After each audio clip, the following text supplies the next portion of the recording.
Hi guys, and welcome to a new video on Sonal's Life. Now, we are here to review the May 3rd and the May 4th Dontaku shows. Now, I know it's been a while since my last video, anyone who follows me on social media will know why, but hopefully I will be back trying to get you well ready for everything that is coming up in the next coming weeks. And we are starting with the Dontaku review. Now, as always, I'm going to look through the card. Because there was two quite stacked shows, I'm going to quickly breeze through the tag matches, bring up any storylines that might happen, and then focus on the big title matches. We had some big changes, some big, like I said, big storylines coming out. So yeah, let's just get going. It is quite odd, but it's been happening a lot more that we've been having big shows on a Friday, and I think it's partly due to this week being Golden Week in Japan, which is basically where I think everyone basically gets like a week off and they go and travel and things, so it makes it the perfect time for these big New Japan shows. Now, we started off with the kickoff match, which was Katsuya Murashima and Togi Makabe versus Bolton Oleg and Shoma Kato. So obviously two young lions versus a veteran, and even though Bolton Oleg still wears his black trunks, he is, and I didn't mention this, he is now a champion. He is the first ever young lion owner of a six-man never openweight championship with Yano and Tanahashi. But I think he has basically graduated now. I'm very excited to see what they do with him. Will he go on the usual route of an excursion, or will he cement his stay? Now, people have done that before. The likes of David Finlay, Hanari and Juice Robinson have all gone straight from the dojo to the main roster, so it will be interesting to see how that goes. We then had some tag matches, so Yujiro and Sho versus Taka Michinoku and Doki. Yujiro got the pin over Taka, nothing really interesting to come out of that. Obviously, it all led from the big match that they had in, obviously for the title. It was very sad. It was a very sad match because as much as I loved Doki having this big title match, it was mixed in with so many shenanigans from the House of Torture that it was physically hard to watch it because you could see Doki getting beaten down. But you know what? Best of Super Junior, we've got our hopes up. We then had a normal tag match. Again, it was Yuya Uemura and Taichi versus Callum Newman and Great-O-Khan. Now, this has got many layers to it. So obviously, Yuya Uemura beat the Great-O-Khan for the King of Pro Wrestling title. Great-O-Khan has basically said he wants to do it again, but this time going by Yuya Uemura's rules. We had some really nice interactions between Taichi and Callum Newman. I will say this a time and time again. Callum Newman continues to impress me. While I am sad that he is not in the junior division, this was properly confirmed by the fact that TJP said to Callum, I want to see you in the G1 this year, rather than I want to see you in the Best of Super Junior. And it kind of makes sense because while you have some heavyweights in the Empire, you have two very strong juniors in Akira and TJP who have grown a bond with the crowds. So I think it would be tough to sort of bring Callum in and sort of tip the balance of the Empire in terms of weight divisions. It's very uncommon to have a faction that has more juniors than heavyweights. And especially with Callum seemingly wanting to take on this role as Ospreay, being influenced by him, you see him doing the Oscutter. It makes natural sense that he wants to bulk up a bit and do the heavyweight division. However, it is quite sad because the King of Pace is phenomenally quick and he is running circles around the wrestlers and absolutely phenomenal. We then had the first tag match, which sort of had some sort of implications. So it was the TMDK trio of Kosei Fujita, Shane Haste and Mikey Nichols facing Hikuleo, El Phantasmo and Jado. Now, obviously, at one of the shows, TMDK finally picked up some gold again as they beat Hikuleo and El Phantasmo for the strong openweight titles. Now, there's been a bit of rift, we think, between Hikuleo and ELP. They've been teasing some stuff like, obviously, they're not happy that they lost their titles. And TMDK obviously won it in a very heelish fashion. And then when they had the defense, they also I think they cemented themselves as the champions. Now, what was interesting about this match was actually ELP got the win over, who was it? Mikey Nichols with a schoolboy and a handful of tights, which is obviously ironic because technically in one sense, GOD are now rootin' tootin' baby faces, as people like to say. But this proves that at the end of the day, Hikuleo and ELP were still Bullet Club. They were still heels, and they are not afraid to cheat to get what they want. Now, I hope that, and we'll talk about this a bit later on the next show, I hope that they're going to keep these two together and that there is no heel turn on the horizon.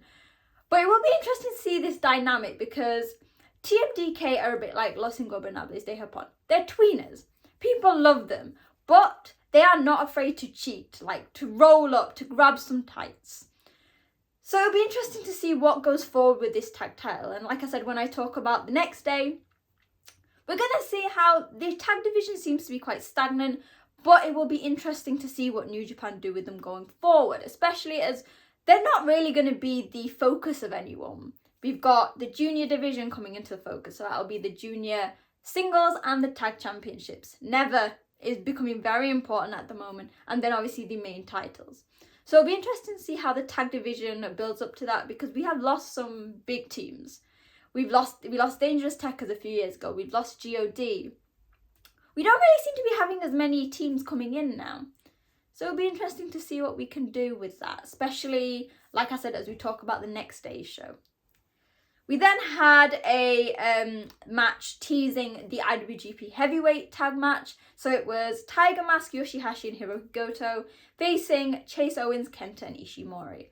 Now, Tiger Mask sadly got the pin, and this was quite a big story building up because in every warm-up match that they have, the Bullet Club trio or four or whoever was fighting would always get the win. Was this foreshadowing? Because remember, I think it was the third was actually the Bullet Club anniversary. The time that Bullet Club was formed, don't quote me on how long ago it was, over a decade maybe. Would that foreshadow what was going to happen? You'll have to wait and watch the rest of the video to find out. But we then went on to a big, I say big, it was an 8-man match. So this was a Los Ingobernables de Japón versus Bullet Club War Dogs. The feud between these two factions is something I didn't think I wanted, but something I needed. On one side we had Bushi, Hiromu Takahashi, Shingo Takagi and Tetsuya Naito facing Gedo, Driller Maloney, Cart Connors and Gabe Kidd. Now this was obviously building up to the next day, the big never open weight match between Gabriel Kidd and Shingo Takagi. I really liked the interactions in this because not only do you have that feud going on, but we have got the Best of Super Junior coming up. So Driller Maloney and Clark Connors actually pinned Hiromu and Bushi to retain their IWGP Junior tag titles. But ahead of the Best of Super Juniors, they all want momentum. And Naito is just chilling. So in the end, our electrician Bushi got put out of a job when he pinned Gedo. But I kind of like the way this feud is going. You've got the War Dogs coming in doing their barking. And the oddest thing, we are seeing the Los Ingobernables de Japón members mimicking it. As I've said, and I mentioned this when I was speaking at TMDK, Los Ingobernables de Japón are tweeners. They don't mind getting on some people's nerves. And they've definitely been doing that with the War Dogs. And that obviously led into probably, I think, the biggest tag match of the show and maybe the two shows, because it was previewing the IWGP Heavyweight Championship match on the Saturday. So we saw the challenger Red Narita teaming with everyone's favourite Evil and everyone's past favourite Uncle Nobu facing El Desperado, Shota Umino and the returning IWGP Heavyweight Champion Moxley. Now, there's been a lot of discourse on Moxley not being at the shows and only turning up for these two. I know you could say Moxley hasn't been as present as the champions, but theoretically he's been more present than people in the past. When Kenny held the United States Championship, he was never there. It's only been about 3 weeks since Moxley has won the title, and there haven't really been many big shows. So the fact he was here, kudos to that. It was really good interactions between the trio and the trio. It showed that, you know what, House of Torture have been able to pull wool over many people's eyes. But they won't be able to do that with Moxley. Moxley has Shota on one side, Despy on the other.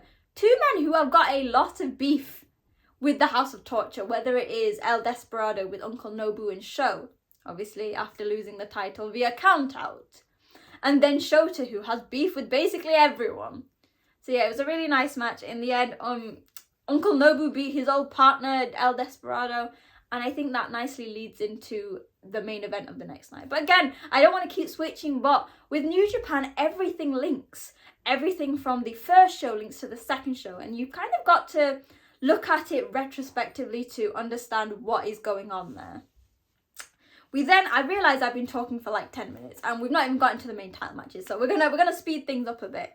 We then had the first title match, and that was the IWGP television title, and it was the champion Zack Sabre Jr. having his first defence against Mr. Jeff Cobb. Now, Zack Sabre Jr. obviously saved the world when he beat Matt Riddle for the title at, I think it was Windy City Riot. And remember how many defences he had last year. Sadly, it wasn't meant to be, because Zack now holds the record for the most and the least defences, as Jeff Cobb got the win. This was a phenomenal match. They've had bouts before, but this was amazing.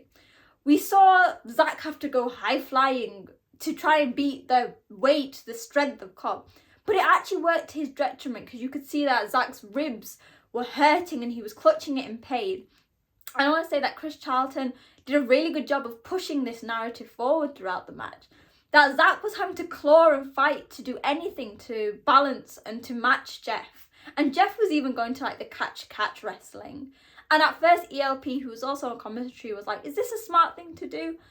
But it worked perfectly, because Jeff Cobb's size allowed him to dominate Zack for so long. And it was after 13 minutes, and we were 1.5 minutes away from Zack retaining.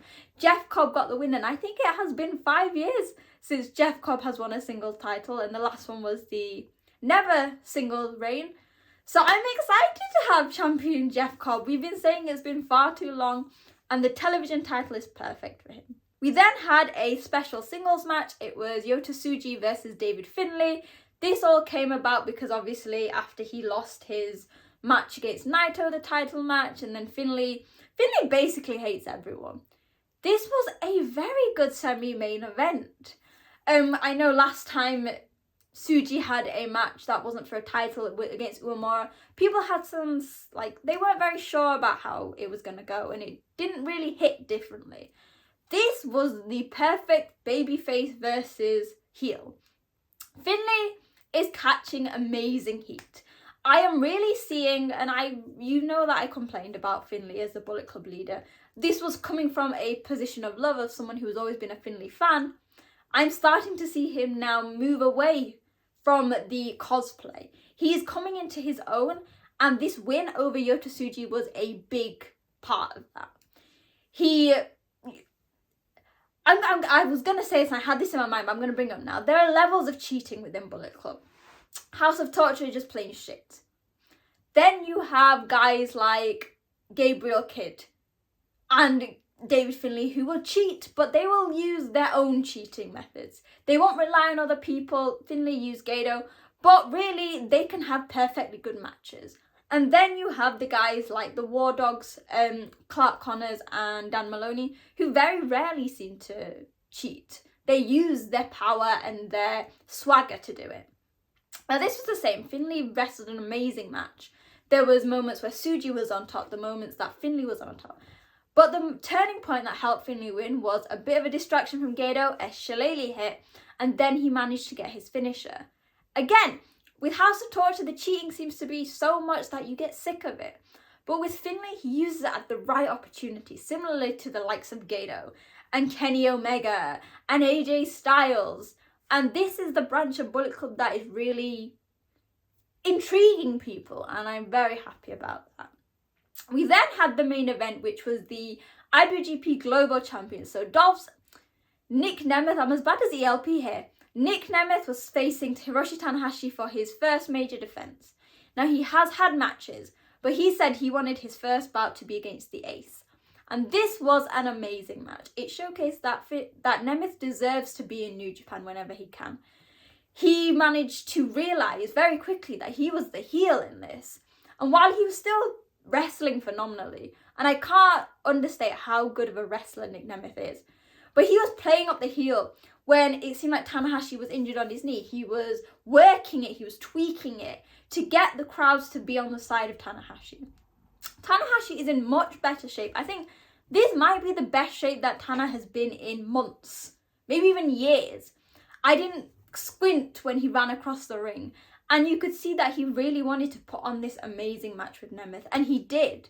After, oh, it doesn't actually say the time. After it was about 25 minutes. It seemed quite abrupt, but Nick Nemeth got the win.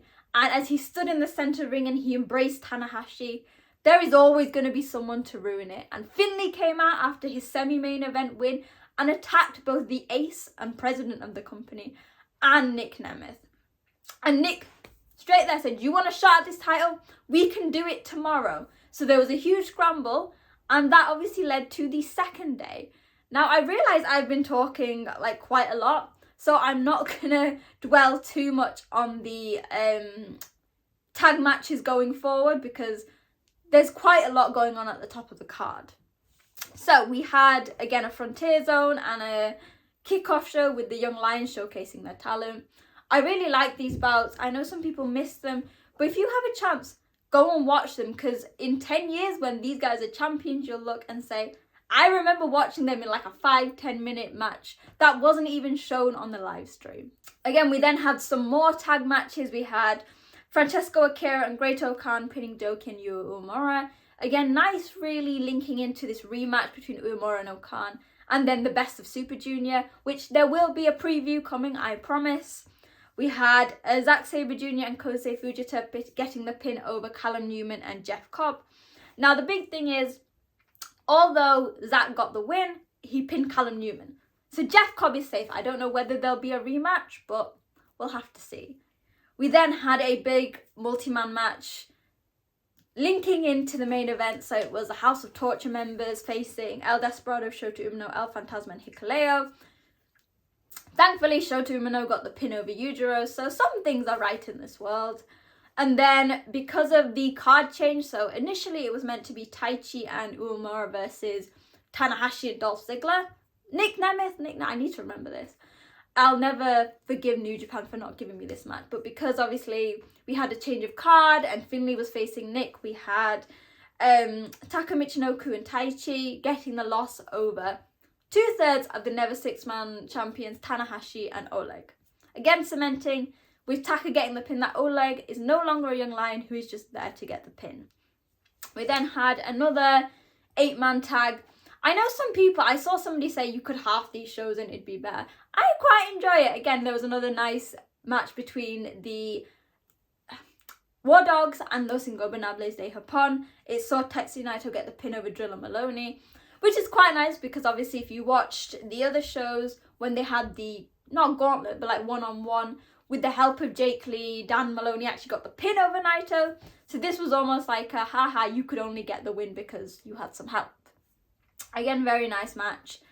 Nothing to scream and shout about, but good. We then had a string of title matches. So we started with the IWGP Heavyweight Tag Titles.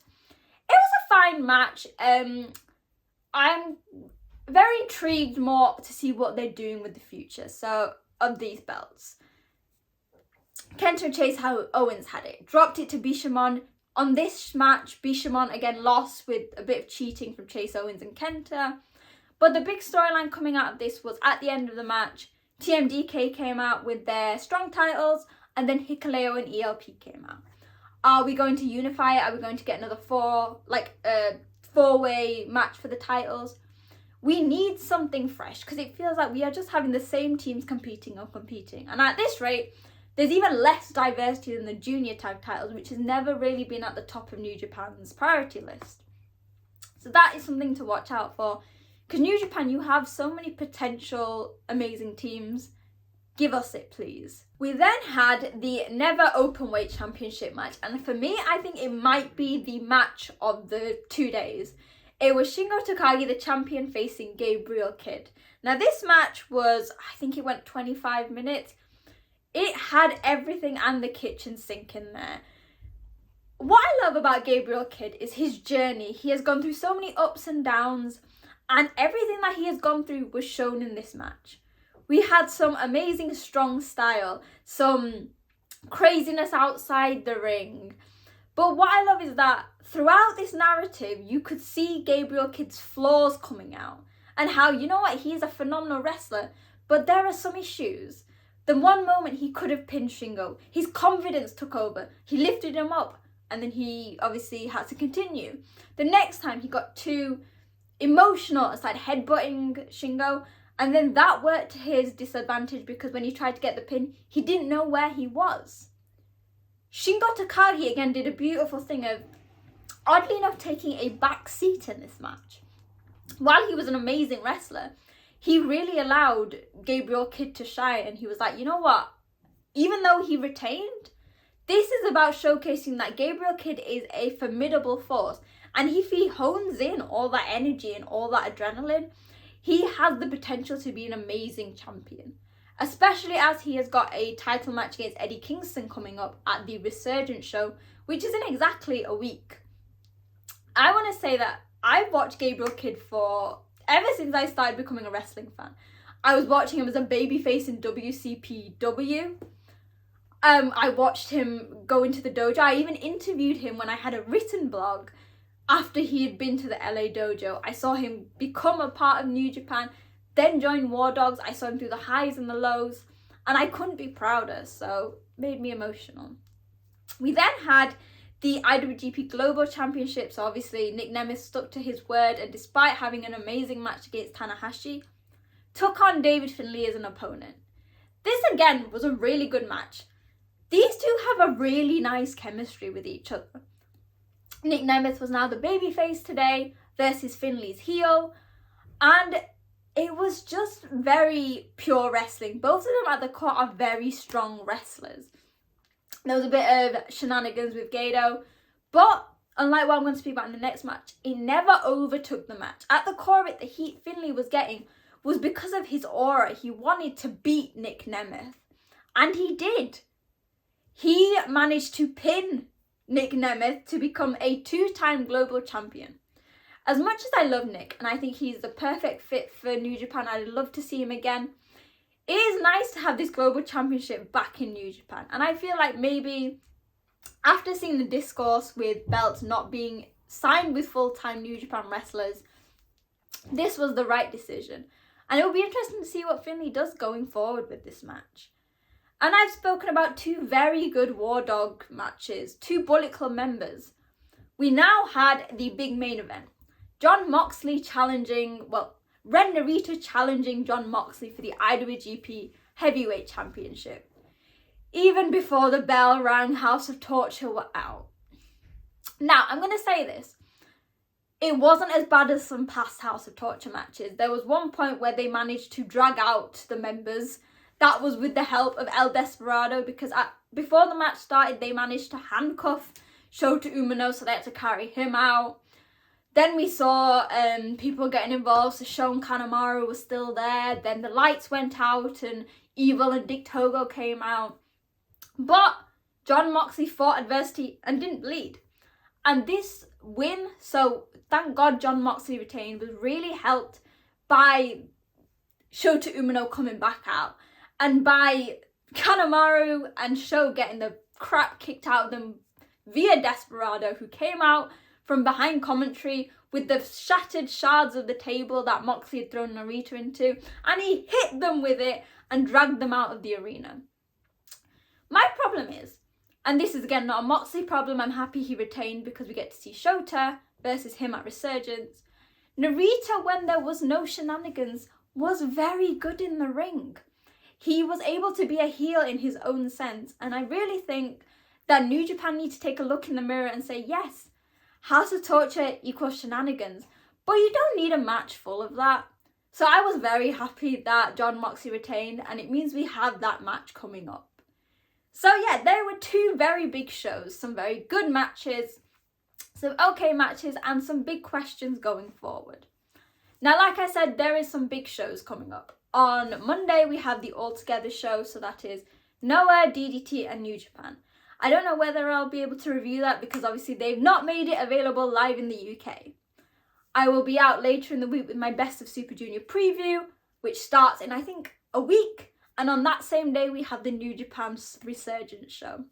So it seems like while you have a small break from New Japan, you are never far from a busy schedule. So I will be here covering everything, but you need to talk to me. Let me know your thoughts on the shows. the highs, the lows, what you think is going to happen going forward.